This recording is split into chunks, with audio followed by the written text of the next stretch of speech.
Hello, कैसे हैं आप लोग। आइए वीडियो को शुरू करने से पहले मेरे चैनल को प्लीज़ सब्सक्राइब करें, वीडियो को लाइक करें, कमेंट करें, शेयर करें। मैं अजमत अंसारी आपको हर तरह से पढ़ाने के लिए प्रयासरत हूँ। आप जो भी पढ़ना चाहें कमेंट करके ज़रूर बताएं। आइए इंटरमीडिएट का chapter number 2 the true beauty देखते हैं, जिसे थॉमस कैरियू ने लिखा है। बहुत ही अच्छी कविता है। अबाउट द पोएम देख लेते हैं। The poet prefers spiritual beauty to physical beauty। कवि आध्यात्मिक सुंदरता को वरीयता देता है टू फिजिकल ब्यूटी, शारीरिक सौंदर्य की अपेक्षा। कवि शारीरिक सौंदर्य की अपेक्षा आध्यात्मिक यानी मन की सुंदरता को वरीयता देता है। He says that वो कहता है कि physical charms decay with the passage of time। शारीरिक सुंदरता, मनमोहकता समाप्त हो जाती है with the passage of time, समय के बीतने के साथ। and with the decay of these charms, और इनके साथ ये मनमोहकता भी खत्म हो जाती है, यानी आकर्षण भी समाप्त हो जाता है।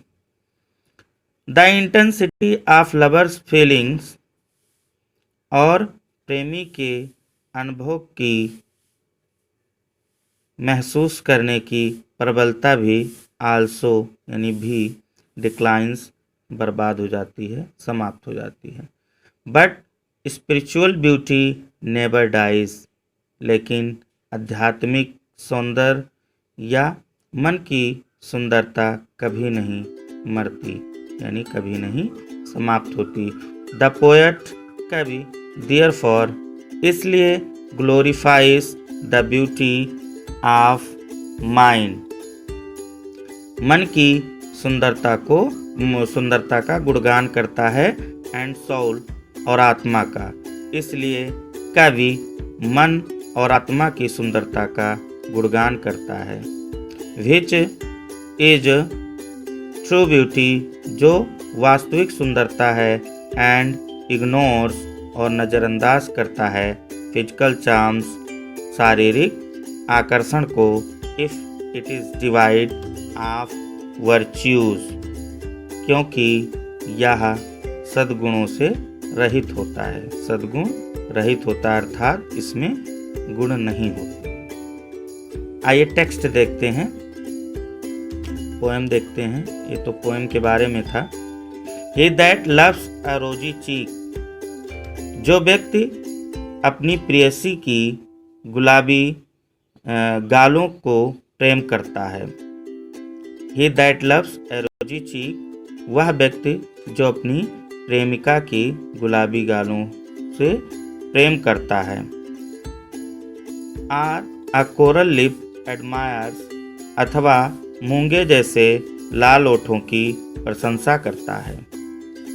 Or a coral lip, coral means होता है मूंगा। Or a coral lip admires means प्रशंसा करता है, मूंगा के समान ओठों की प्रशंसा करता है। Or from star like eyes doth seek, अथवा तारों जैसी चमक वाली आँखों में तलाश करता है। Fuel to maintain his fires, अपनी प्रेम की अग्नि को प्रज्वलित रखने के लिए। Fuel to maintain his fires, अपनी प्रेम की अग्नि को प्रज्वलित करने के लिए ईंधन की तलाश करता है। As old time makes these decay, समय बीतने पर ये चीजें खत्म हो जाती हैं, नष्ट हो जाती हैं। अर्थात उसकी प्रेम अग्नि अवश्य ही ख़त्म हो जाती है। As old time makes this decay, समय के साथ ये ख़त्म हो जाती हैं। So his flame must waste away, इसलिए उसकी प्रेम की अग्नि भी अवश्य ही समाप्त हो जाती है। प्रेम की ज्वाला बुझ जाती है, ख़त्म हो जाती है। बट ये स्मूथ एंड स्टेडफास्ट माइंड, लेकिन एक सा रहने वाला तथा दृढ़ मस्तिष्क, सुंदर विचार तथा शांत इच्छाएं। हमने पहले ही बता दिया। बट ये स्मूथ एंड स्टेडफास्ट माइंड, लेकिन एक सा शांत रहने वाला तथा दृढ़ मस्तिष्क, जेंटल थॉट्स, सुंदर विचार एंड काम डिजायर्स और शांत इच्छाएं, hearts with equal love combined, समान प्रेम से जुड़े हृदय, चिरस्थायी प्रेम अग्नि को प्रज्वलित रखते हैं। Hearts with equal love combined यानी कि समान प्रेम से जुड़े हृदय की प्रेम अग्नि को प्रज्वलित रखते हैं। किंडल नेवर डाइंग फायर्स, और इसे कभी बुझने नहीं देते, इस अग्नि को बुझने नहीं देते। वेयर दीज आर नॉट, जहाँ पर ये वस्तुएं नहीं होती। आई डिस्पाइट, मैं वहाँ घृणा करता हूँ। लवली चिक्स, सुंदर गालों से। आर लिप्स, सुंदर मूंगे के समान लाल ओठों से। आर आइस, या तारों के समान चमकीली आँखों से मैं घृणा करता हूँ। आइए एक बार फिर से देख लेते हैं। He that loves a rosy cheek, वह जो अपनी प्रेमिका के गुलाबी गालों से प्रेम करता है। Or a coral lip admires, अथवा उसके मूंगे जैसा ओठों की प्रशंसा करता है। Or from star like eyes doth seek, अथवा तारों जैसी चमक वाली आँखों में तलाश करता है। Fuel to maintain his fire, अपनी प्रेम की अग्नि को प्रज्वलित रखने के लिए। As old time makes this decay, समय के साथ ये चीज़ें ख़त्म हो जाती हैं। So his flame must waste away, इसलिए उसकी प्रेम अग्नि अवश्य ही समाप्त हो जाती है।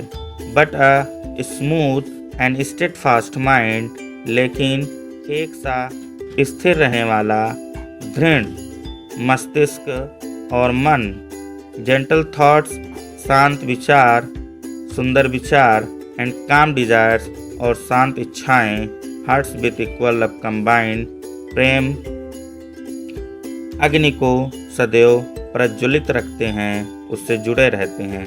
किंडल नेवर डाइंग फायर्स, और इनकी प्रेम अग्नि कभी नहीं बुझती है। वेयर दीज आर नॉट, जहाँ ये नहीं होते हैं। आई डिस्पाइट, कब कहता है मैं उससे घृणा करता हूँ। लवली चिक्स, सुंदर गालों से। आर लिप्स, या मूंगे के समान ओठों से। आर आई, या तारों की जैसी चमक वाली आँखों से।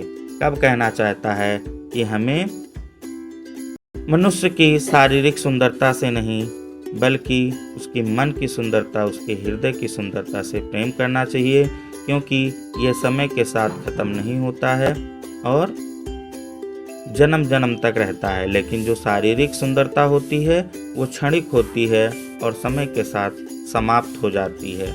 आइए एप्रिसिएशन ऑफ द पोएम भी देख लेते हैं। The poem true beauty is one of most famous lyrics of Thomas Carew. कविता वास्तविक सुंदरता प्रसिद्ध कवि थॉमस कैर्यू के का एक गीत है।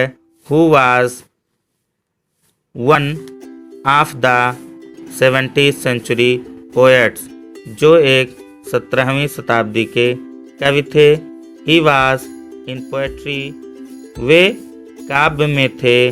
डिस्पल of Ben Jonson, Ben Jonson के शिष्य थे या अनुयायी थे। But he was influenced by Donne, लेकिन उन पर डोनी का प्रभाव पड़ा। ये great metaphysical poet of England, एक महान सैद्धांतिक इंग्लैंड के कवि। The poem inculcates in us a genuine regard of spiritual beauty.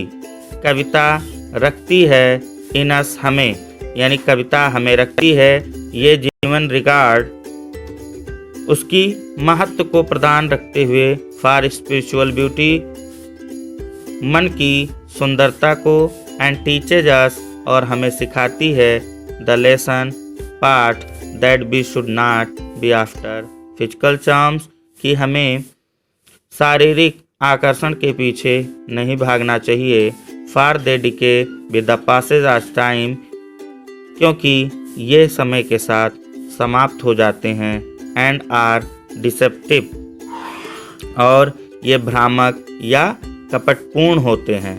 The poem is a fine lyric, कविता एक अच्छा गीत है। It is musical and poetic, यह संगीतमयी और काव्य रस में डूबा हुआ है। Each stanza consist of 6 lines, प्रत्येक पद्यांश में प्रत्येक पद्यांश 6 लाइनों की है। The last 2 lines of the stanza, पद्यांश की आखिरी 2 पंक्तियाँ, राइम टुगेदर, तुकान शब्द साथ साथ आए हैं। The poem is also rich in figure of speech, कविता अलंकारों से भी भरा हुआ है।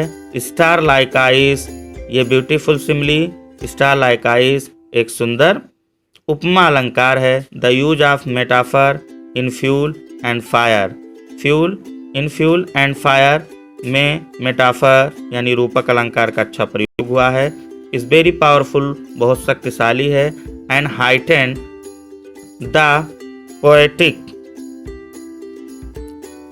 और poetic effect of the lyric, और गीत के काव्य प्रभाव को और भी बढ़ा देता है। तो आई होप आपको ये पोएम बहुत ही अच्छा लगा होगा, और अपने दोस्तों में शेयर करें, कमेंट करें, वीडियो को लाइक करें, चैनल को सब्सक्राइब जरूर करें। Thank you.